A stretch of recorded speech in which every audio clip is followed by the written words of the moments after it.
Gloria Richardson, a lesser-known civil rights heroine, who organized on a grassroots level for over a decade in Cambridge, Maryland, and was quite the hellraiser, actually. She was not only involved in issues around desegregation in Cambridge, Maryland, but around economic issues, around working condition and jobs and so forth.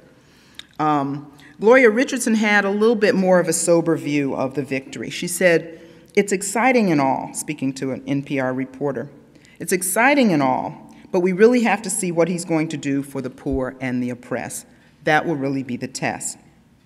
So for Gloria Richardson, the focus was not on the man, but on the masses, not on the promises, but on the policies.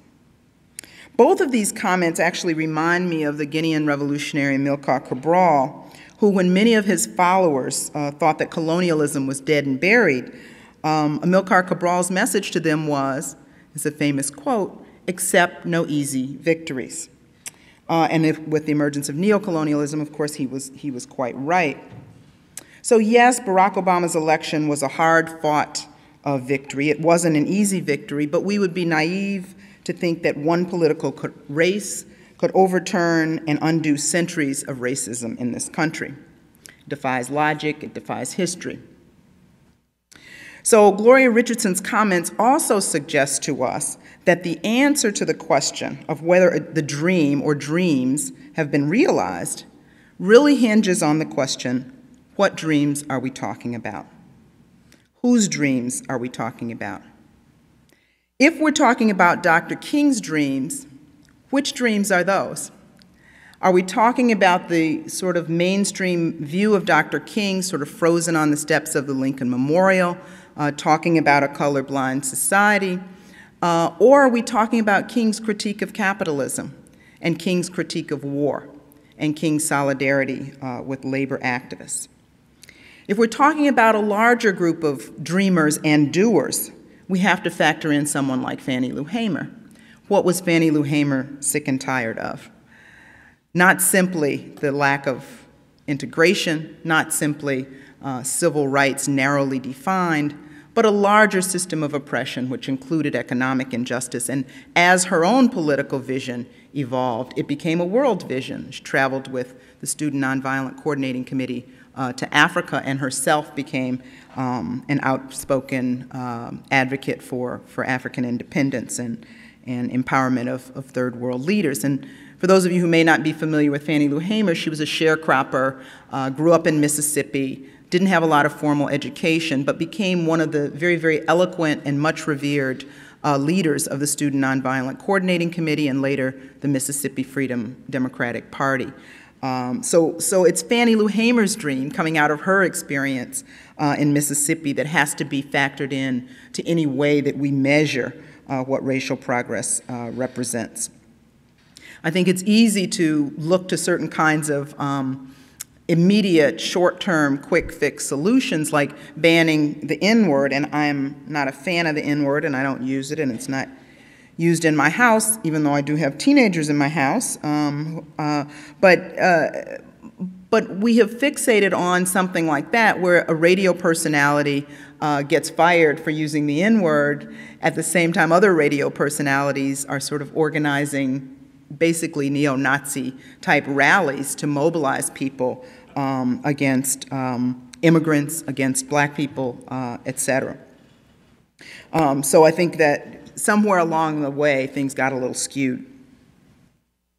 At its very best, at its most evolved, the civil rights and black freedom movements of the 50s, 60s, and 70s were social movements that always had an economic component.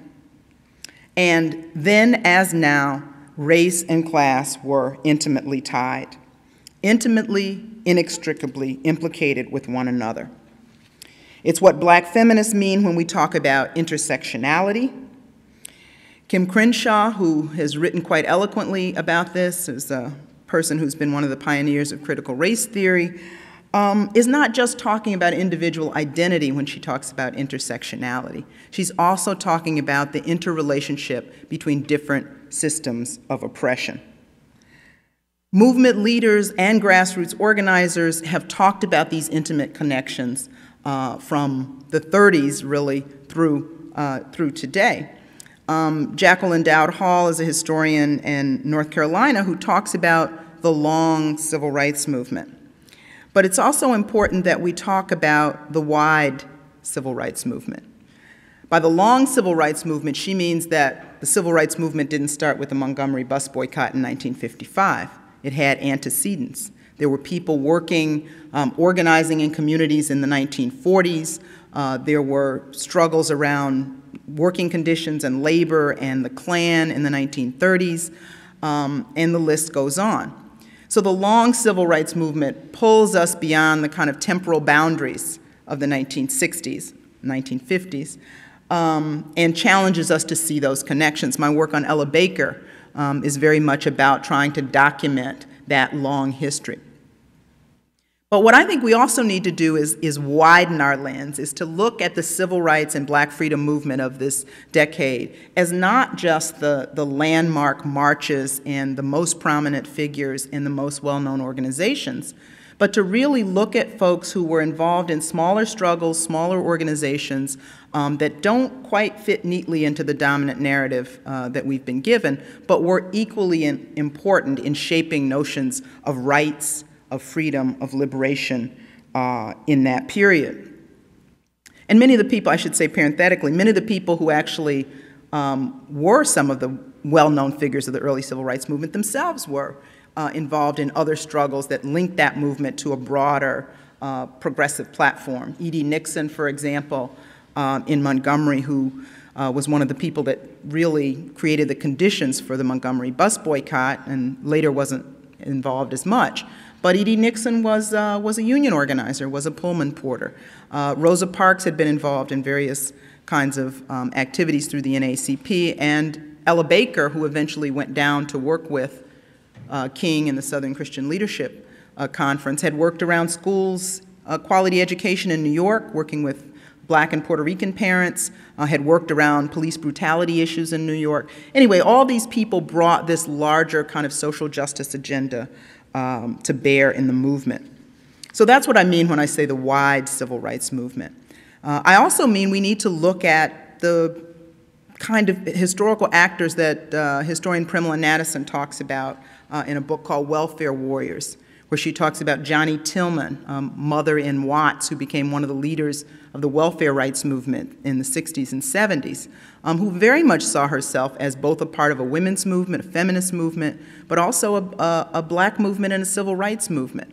We don't often write those people into the dominant narrative, and when we do, how we measure the success and progress of the movement is a little bit different. I think this is not just an academic point. It's not just an academic fight. I mean, goodness knows academics can argue and fight over points that seem pretty irrelevant to a lot of other people. But I think this particular struggle about the legacy of the civil rights movement, what story gets told, what names get brought to the fore, has enormous, enormous political currency.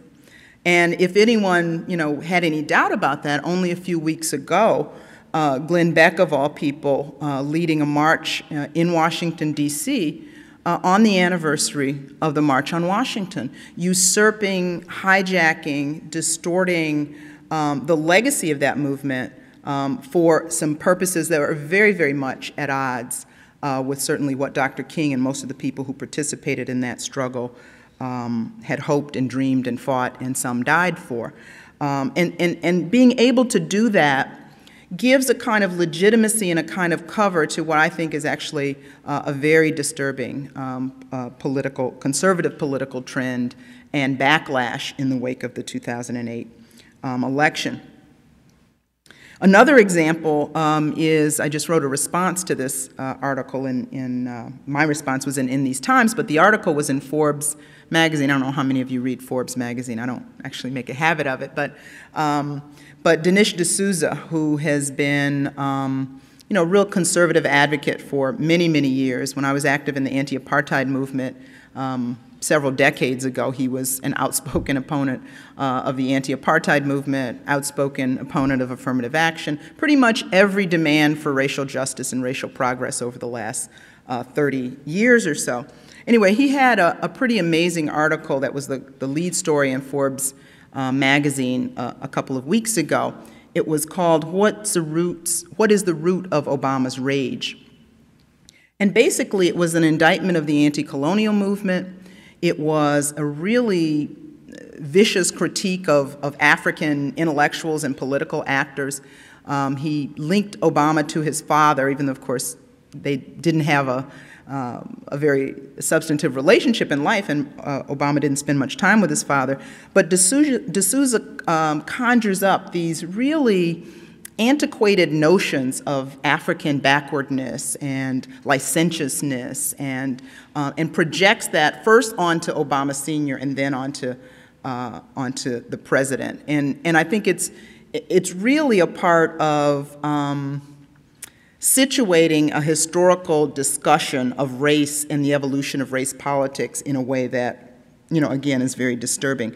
And the connection to civil rights is he, in that article, invokes King, distinguishing Obama's vision, what he sees as a radical anti-colonial vision, with the vision of Dr. King. So a Dinesh D'Souza, who has really been, I don't know how kind or harsh I can be, but has just been consistently in opposition to everything that most people who identify with the legacy of civil rights movement have fought for, embracing and holding up King. So it suggests that history does matter, and that how we frame our connection to and our understanding of history matters in some really important ways. Now, a lot of times when I talk about the Black freedom movement and the civil rights movement, I talk about the movement from the ground up, and I'll say something about grassroots activists in just a minute. But I also want to say a little bit about King, because the persona of King has become so distorted in this contemporary discourse that I think it behooves us to really, at every opportunity, fight to clarify what King's life really represented as it evolved. And most people are content to celebrate January 15th as the national holiday, this marker of great progress. And in some ways it is, the anniversary of King's birth. But really the more interesting moment, the more interesting date, the date that really tells us more about the legacy of the movement that King was a part of, is April 4th. April 4th, 1968, which is, of course, when he was assassinated. And why do I say that? Because where he died and how he died is very important.